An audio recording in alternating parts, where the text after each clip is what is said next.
Stop being a friendly. Everyone, let's get real for a minute. There's a fine line between being kind and being a pushover, and too many people confuse the two. Today I want to talk about why it's time you stop being too friendly and start respecting yourself first. Let's talk about something most people don't want to admit.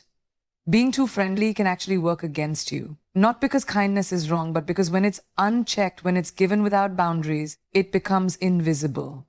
You stop standing out. You stop being appreciated. You just become expected. Think about it. The person who always says yes, the one who always picks up the phone, the one who never complains, never sets limits, never pushes back. At first, people might call you generous, reliable, kind-hearted, and that's great for a while. But then the switch happens. Without you realizing it, your generosity becomes your identity. And people stop seeing it as a choice you're making, and people stop seeing it as a choice you're making. They start seeing it as your role. Suddenly, you're not the kind person. You're the person who's supposed to always say yes. You're the one who's supposed to cancel your plans to help someone else. You're the one who's supposed to be okay with being the last priority. And when you finally say no, when you finally draw a line, people look at you like you're the problem. Because the truth is, when you constantly go out of your way for people, they stop recognizing the effort. They stop seeing the little sacrifices, the emotional labor, the time you're giving up. And worse, they start assuming it's easy for you, that you don't mind, that you don't need anything back, that somehow your needs matter less because you've never spoken them out loud. But here's the thing, you're not a machine. You're not a bottomless pit of support and smiles.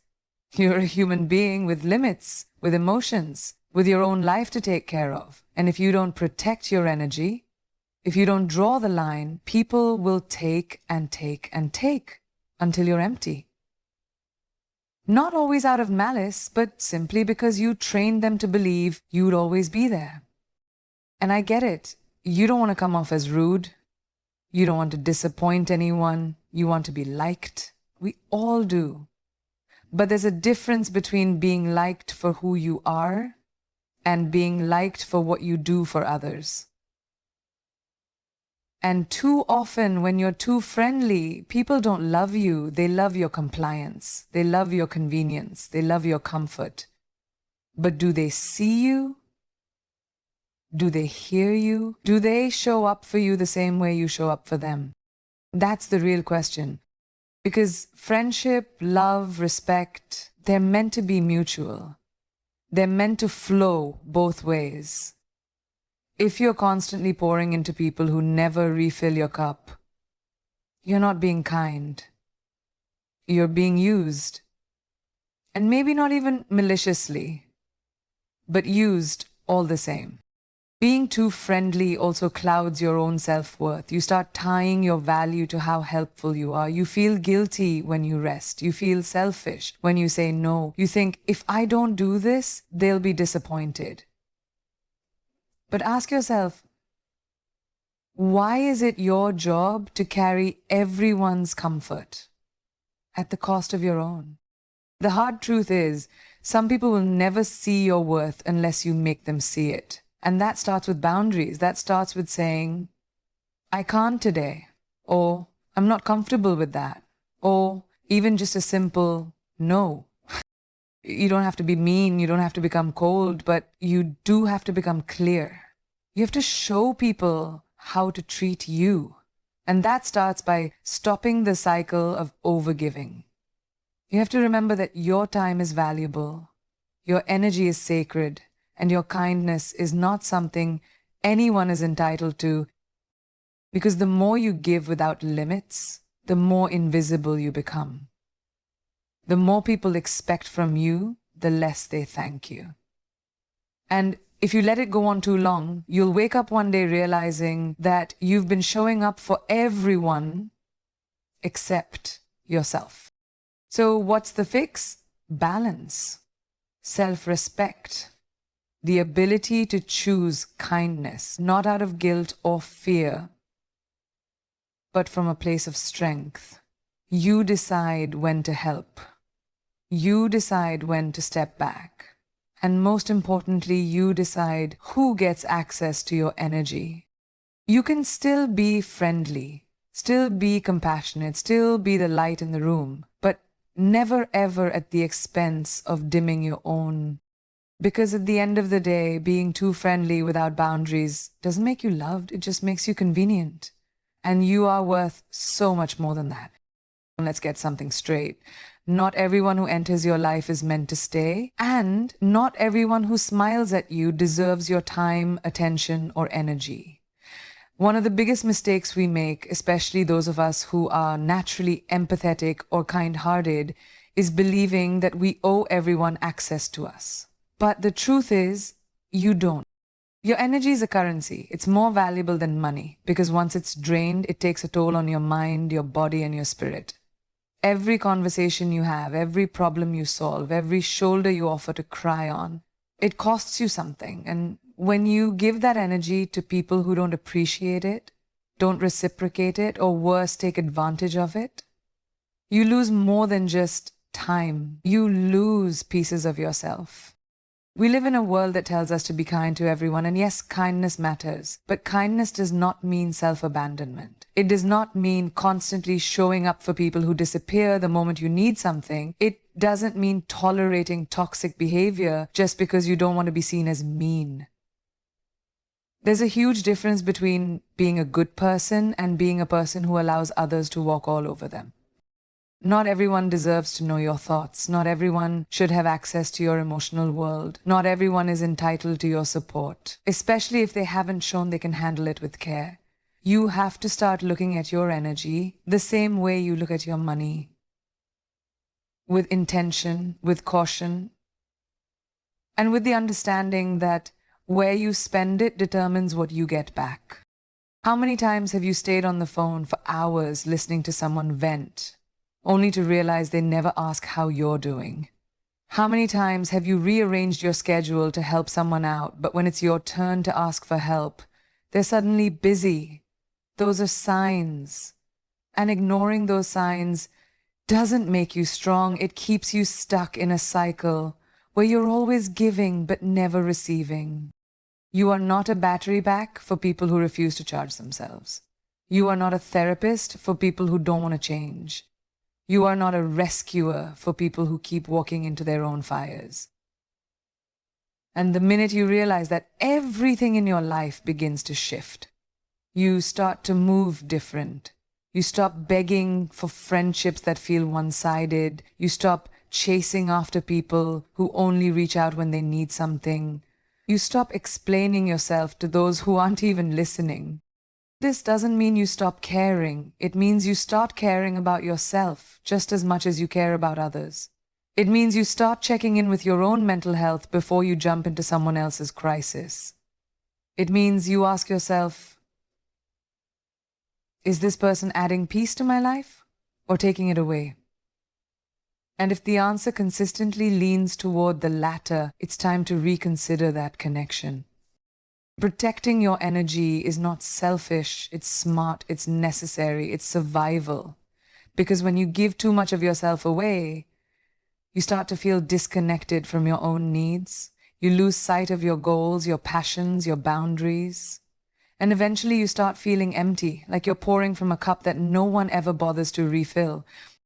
Start becoming selective with your circle. Surround yourself with people who match your effort, your respect, your love. People who listen as much as they talk. People who check on you without needing a reminder. People who value your presence, not just what you can do for them. Life is too short to keep explaining your worth to those who are committed to misunderstanding it.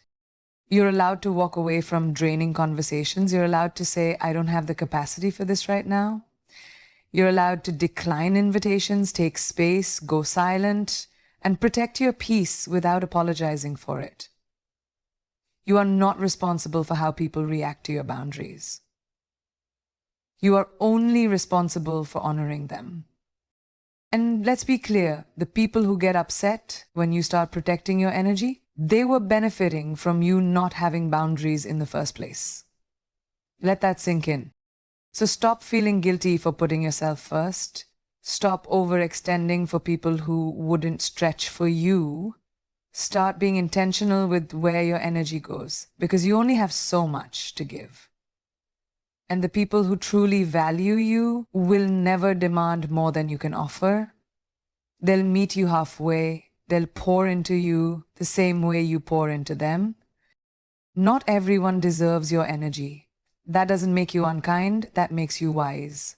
Because the most powerful thing you can do is protect your light, not dim it, for those who never deserve to stand in it in the first place. Let's clear up a common misconception. Being friendly does not make you weak. In fact, true friendliness, the kind that comes from confidence, compassion, and emotional intelligence, is actually a strength. It takes power to stay kind in a world that's not always fair. It takes discipline to respond with grace when life tries to knock you down. But there's a line, and if you're not careful, you'll cross it. Because when you become too friendly, when you constantly go out of your way to be agreeable, to please everyone, to never rock the boat, people start mistaking your kindness for weakness. That's where the problem begins. See, we all want to be liked. We want to be seen as good people. So we think that if we're always polite, always accommodating, always smiling, people will respect us. But respect doesn't work that way. Respect isn't earned by how often you nod along. It's earned by how clearly you communicate your standards, your limits, and your worth. When you're too friendly, you avoid confrontation. You let things slide that shouldn't be ignored. You laugh off disrespect to keep the peace. You say it's fine when it's not fine, just to make others comfortable. And after a while, people stop taking you seriously. They don't ask for your opinion. They assume you'll go along with theirs. They don't invite you to lead. They expect you to follow. Not because they're cruel, but because you've trained them to think you're always going to play small. Too friendly means you're constantly shrinking yourself for the comfort of others. You're diluting your own presence. You're editing your personality to fit into places where authenticity should be enough. You think, if I'm nice enough, they'll accept me. But here's the truth. Real acceptance never requires you to be less than you are. People respect clarity. They respect assertiveness. They respect the ones who speak up, not out of ego, but out of self-awareness. You can still be friendly and tell someone no. You can still be kind and have boundaries. In fact, the strongest people are the ones who can say, I care about you, but I won't let you cross this line. But when you're too friendly, too agreeable, too afraid to upset anyone, people pick up on that. And unfortunately, the world doesn't always reward passivity. It exploits it. People begin to test you. They start pushing your limits, not to hurt you, but because they sense you won't push back. They take an inch, and when you let it go, they take a mile. And before you know it, you're stuck in situations you never agreed to, just because you didn't want to say no. This isn't about becoming cold or distant. It's about becoming real. Friendly doesn't mean fake. Friendly doesn't mean always available. Friendly doesn't mean bending over backwards just to be accepted. It's possible to treat everyone with decency while still protecting your dignity. And let's talk about leadership for a second. The world doesn't just need nice people, it needs real ones. Leaders, thinkers, doers, the ones who can say the hard truth when it matters, the ones who can be firm without being cruel, the ones who know how to say, this isn't okay with me, even if it makes others uncomfortable. If you want to be seen as strong, you have to start owning your space. You have to be willing to make people a little uncomfortable in the name of authenticity. Because being too friendly often means you're hiding, you're using politeness as a shield, hoping that if you never ruffle feathers, no one will criticize you. But the cost of that is high. You start losing your voice, you start fading into the background, and deep down, you know you're not being true to yourself. Here's the shift. Stop trying to be liked by everyone. Start focusing on being respected. Not feared, not adored, but respected. And respect comes when people see you as solid, someone who can be counted on, not just to say yes, but to say what's real. Someone who doesn't crumble under pressure. Someone who knows their value and never discounts it for approval. Friendly is not the enemy, but too friendly, without boundaries, without strength behind it, that starts to look like weakness. And you are not weak. You've just been conditioned to believe that being nice is the only way to be accepted. But the truth is, the people who matter, the ones who are meant to be in your life, who are meant to work with you, grow with you, build with you, they won't just accept the real you. They'll respect it. So keep being kind, keep being open-hearted, but don't be afraid to speak up. Don't be afraid to say no. Don't be afraid to be firm, to be honest, to be bold, because friendly doesn't mean soft. Friendly doesn't mean silent. You can still be a good person and stop being everybody's doormat. Let's get one thing straight. Boundaries are not walls. They are doors.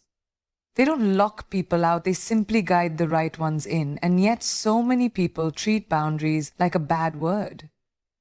They feel guilty for setting them, they think it's rude, they're afraid of disappointing others, so they stay silent, stretch themselves thin, and hope someone else will somehow guess what they need. But guess what? People can't read your mind. And more importantly, they shouldn't have to. Boundaries are not selfish. They are a form of self-respect. They are a declaration that says, I know what I need. I know what I value, and I will not abandon myself to make someone else comfortable. When you set boundaries, you're not hurting anyone, you're protecting yourself. And if someone takes offense to your boundary, it usually means they were benefiting from you not having one. Think about that. A lot of people walk through life confused about why they feel so drained, so frustrated, or so unseen. But the truth is, when you don't set boundaries, you end up living someone else's life instead of your own. You spend your time doing what they want, responding when they call, showing up even when you're tired, and saying yes when every part of your soul is screaming no. That's not loyalty, that's self-neglect. And let's be honest, resentment is often born from saying yes when you wanted to say no. Every time you go along with something just to avoid conflict, you're betraying yourself a little. You teach people that your needs don't matter, that your time isn't valuable, that you'll always be available even when it costs you your peace. That's not strength. That's survival. And you deserve to live, not just survive. You need to understand that boundaries aren't about pushing people away. They're about creating safe containers for connection. They help you protect your energy so you can actually show up for the people who matter. Because when your life is full of people who cross your boundaries, it gets very hard to show up authentically. You start walking on eggshells. You stop trusting yourself. You keep giving but never feel full. But when you learn to say, this is what I can offer, and this is where I draw the line, something powerful happens. You start to feel grounded. You start to feel like you again. You start surrounding yourself with people who respect you not for what you can give them, but for who you truly are. Setting boundaries is also how you teach others to treat you. People learn by how you respond. If you allow someone to constantly interrupt your time, they will keep doing it. If you tolerate disrespect, it becomes the standard. But the moment you say, hey, I'm not okay with this, you send a message. I respect myself. And you should too. Yes, it's uncomfortable at first. Yes, it may ruffle feathers. People might call you cold. They might say you've changed. And that's okay, because sometimes you have to change, especially if you've spent years letting people walk all over you. Growth will always offend those who are comfortable with your silence. So how do you start? You start small. You practice saying, no, I'm not available. Or, I don't have the capacity for that right now. Or even, I need some time to think before I commit. You don't owe long explanations. You don't have to convince anyone. You just need to be clear, consistent, and calm. Remember, you don't set boundaries to control others. You set them to protect your peace, to honor your limits, to choose yourself. Not in a selfish way, but in a healthy way. And when you do that, the quality of your life changes. You stop overcommitting, you stop feeling resentful, you stop engaging in relationships that drain you. Instead, you create space for rest, for creativity, for genuine connection, and most importantly, for you. People who truly care about you won't be offended by your boundaries. They'll respect them. They'll listen when you say you need space. They'll understand when you say no. They'll appreciate that you're honest, not just agreeable.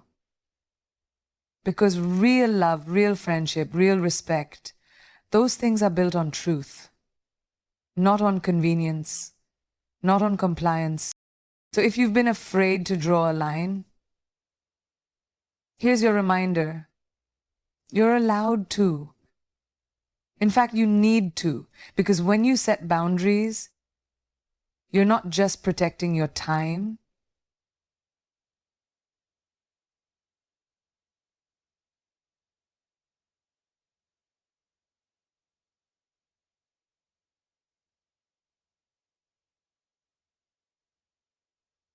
your peace, your identity. And there's nothing more powerful than someone who knows who they are and refuses to shrink for anyone. You don't have to be mean, you don't have to be loud, you just have to be clear. Your boundary is your birthright. And claiming it is one of the strongest, kindest things you can do for yourself. There's a misconception floating around that being assertive means being aggressive, loud, or confrontational. But that couldn't be further from the truth. You can be polite and still be firm. You can be respectful and still say no. You can carry kindness in your tone and still stand your ground. In fact, the most powerful form of communication is when someone can hear your no without you ever raising your voice. Being assertive is not about dominating others. It's about honoring yourself. It's about being clear, direct, and respectful in the way you express your thoughts, needs, and boundaries. And yes, you can do that with grace. The problem is, many people were raised to equate politeness with passivity, especially in cultures, families, or environments where speaking up was seen as rude, defiant, or selfish. So we learn early on to bite our tongues, to avoid conflict, to keep the peace. But what we're really doing is swallowing our truth.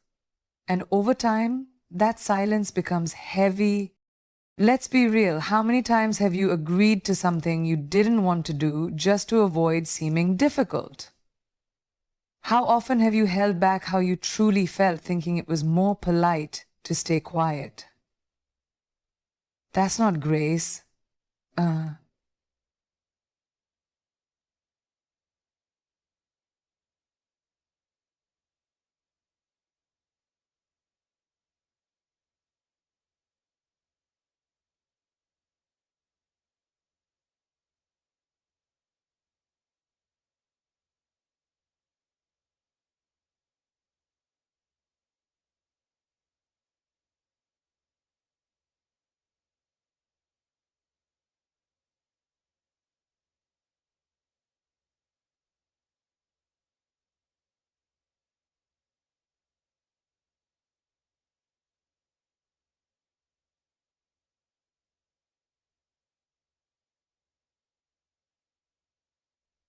Let's face it, grace isn't perfect. Capability should be competence to all of us, not... Being polite doesn't mean saying yes to everything. It doesn't mean letting people walk all over you with a grin on your face. True politeness respects both you and the other person. It communicates with clarity, not just with comfort. It creates healthy boundaries, not blurry lines. It shows up with integrity, not just people-pleasing. Assertiveness is the bridge between kindness and clarity. It's saying, I hear you, but here's where I stand. It's saying, I understand your point of view, but I'm going to make a different choice. It's saying, I respect you, and I respect myself too. You don't need to bark to be heard. You don't need to slam doors to make a point. Sometimes the strongest voice in the room is the calmest one.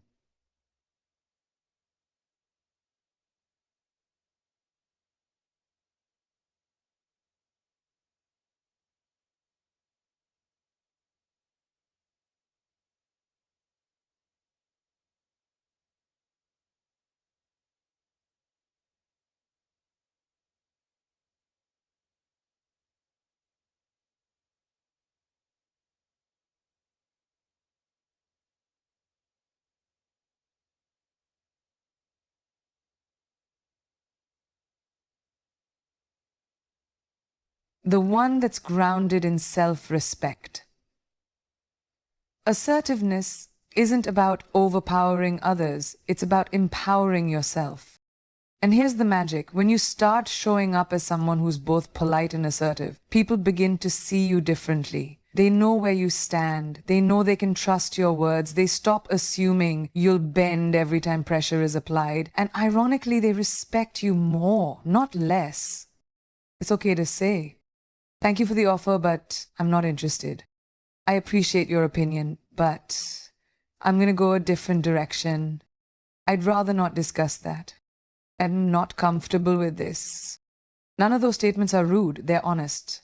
And honesty doesn't have to come with anger, it can come with clarity and calm. In relationships, at work, even in friendships, the most successful connections are built on healthy communication. That means not hiding behind politeness when something needs to be addressed. That means not sugarcoating your truth to avoid awkward moments. That means not saying it's fine when it really isn't. Polite assertiveness sounds like, "I value this conversation, but I need a moment to collect my thoughts." It sounds like, "I'm not okay with how that was said, but I'm willing to talk about it." It sounds like, "I care about this relationship, which is why I'm speaking up now." It's possible to stand firm without being harsh. It's possible to disagree without disrespecting. It's possible to walk away from something without slamming the door behind you. That's what emotional maturity looks like. Knowing how to handle your voice without raising it. Now, will everyone respond well to your assertiveness? No. Some people are so used to your compliance that your clarity will feel like rebellion. They may try to guilt you, shame you, or label you too much. But don't let that shake you. Often, their discomfort is just a reflection of how well your boundaries are working. You are not responsible for managing everyone else's emotions. You are responsible for showing up truthfully and doing it with as much grace as possible. So let go of the false belief that it's either nice or honest, that it's either polite or powerful. You don't have to choose between being kind and being clear. You can be both. And in fact, that combination is one of the most respected traits in leadership, relationships, and life. But you don't have to yell to make noise. You don't have to fight to be strong. Sometimes the quiet confidence of someone who knows their worth and speaks with steady assurance is louder than any shout. Polite, assertive, both at once. That's the balance you deserve and the strength you already carry. Absolutely. Here's the expanded version of point 6. Real relationships thrive on authenticity, not people-pleasing. Written in a grounded, thoughtful tone and around 800 words long. Let's get something clear right away. People-pleasing is not the same as being kind. Kindness comes from love. People-pleasing often comes from fear. Fear of rejection, fear of judgment, fear of not being enough, unless you're constantly doing, giving, and agreeing. But here's the truth that many people learn the hard way. Relationships built on people-pleasing are not real relationships. They're performances. And performances are exhausting. When you constantly adjust who you are to make others more comfortable, you're not connecting, you're contorting. You say yes when you want to say no. You go along with things you don't believe in just to avoid conflict. You smile through things that bother you because you're afraid of rocking the boat. But every time you do that, you lose a little piece of yourself. And eventually, you forget who you are beneath the roles you've been playing. Authenticity is the foundation of every healthy relationship. Friendships, family, romance, even professional dynamics. Real connection happens when both people show up honestly. Not perfectly, not pretending, but honestly.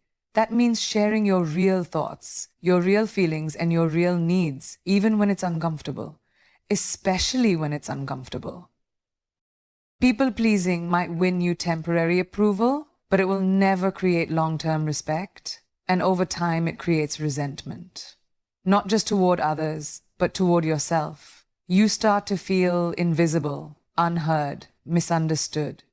But the truth is, people can't love the real you if you never show it to them. They can only love the version you've performed. And deep down, that never feels satisfying because you know the approval isn't for you, it's for the mask. It's a lonely place to be, always surrounded, yet never truly seen. Authenticity, on the other hand, is freeing. It might not always be comfortable, but it's powerful. Because when you stop hiding, you give others permission to stop hiding too. When you speak your truth, you attract people who can handle it, who value it, and the ones who can't, they were only there for the version of you that made them feel safe, not the version that was real. Being authentic doesn't mean you have to overshare or be brutally blunt. It just means being honest about what you like, what you don't, what you want, and what you need. It means not editing yourself to be more palatable. It means standing in your truth, even if it means standing alone for a little while. And here's the thing, real relationships can handle your truth. They can handle your no. They can handle your boundaries. They can handle your flaws, your emotions, your growth. In fact, real relationships require those things. Because without them, what are you really building? A connection based on performance is fragile. A connection built on truth, that's solid. When you stop people-pleasing, you'll notice something. Some relationships will fall away. The ones that were only held together by your self-sacrifice will start to dissolve. That's okay. Let them. You're not losing love. You're making space for real love. Love that doesn't require you to shrink. Love that doesn't punish you for saying no. Love that sees you, hears you, and supports you in being your full self. I mean, that's not just about romantic love. That applies to friendships too. How many friendships are based on one person constantly giving while the other constantly takes? How many people keep others around out of guilt or obligation, not connection? That's not friendship. That's imbalance. Authentic relationships are reciprocal. They're grounded in mutual respect, not silent expectations. In real relationships, you don't have to earn your place by being overly accommodating. You don't have to buy loyalty with constant favors. You get to just be and be valued for it. Now, authenticity won't always be easy. Sometimes your truth will disappoint people, sometimes it will create distance, but that's okay. Because the alternative is betraying yourself to make everyone else happy. And that's a price far too high to pay. You were not born to be a chameleon. You were born to be you. And the people who are meant for you, they don't need you to agree with everything, to hide your feelings, or to play small so they can shine. They need you to be real. Because only then can you build something meaningful? So if you've been people-pleasing for too long, here's your permission to stop. Not to become cold, not to become rude, but to become honest. You can be respectful without being submissive. You can be kind without being compliant. And you can be loved, deeply, truly loved, without being a watered-down version of yourself. In the end, the relationships that matter most are the ones where you can exhale, where you can speak your truth without fear, where you can be messy and human and still be held with grace. That's the kind of connection worth building. And it all starts when you choose authenticity over approval. Every single time. Thanks for watching.